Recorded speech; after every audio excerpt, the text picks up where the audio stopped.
Whitney is joining us with how they're getting ready for this. Yeah, I think that's really the thought of a lot of the people I've spoken to in the Globe Miami area. It's just like prayers that we don't have a repeat of what happened. I think, because of what happened a couple weeks ago, it is a little tense, I suppose, might be the word for it. But there certainly have been preps happening all week. That includes at El Ranchito. This is a Mexican restaurant that's been in Globe, a family-owned business, one of many in the Globe Miami area. So they haven't been able to reopen because they're essentially, restarting their business from scratch. They had to take out everything from the inside. They don't know yet when they're going to reopen, but they posted this photo on Facebook with some sandbags by the door, kind of doing the best they can with the storm heading this way. They're kind of anxiously awaiting to see what that's going to look like. I think that's the right way to describe how folks there are feeling. Now, one thing we know the city is doing this time around, last time we saw about 1,000 propane tanks that were floating across the city. They came from a gas company storage yard.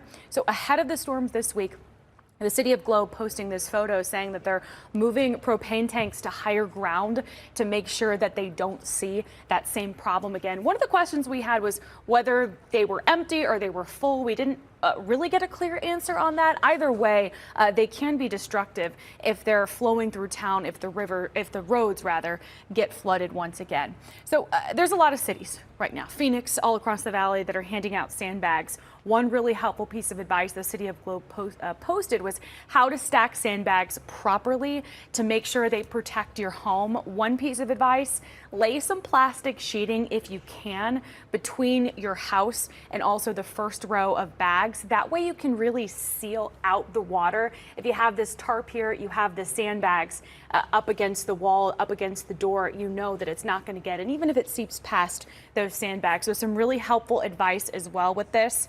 One thing the city wants people in the Globe Miami area to do ahead of the storms: register for ready alerts. These are the emergency alerts through Gila County. That way, when something happens, if you need to get out of an area, if there is flooding happening, you can submit your email, you can submit your phone number, and then you can get those alerts straight to your phone. We here at Arizona's Family are sending those alerts as well, making sure that you're prepared through our First Alert Weather app.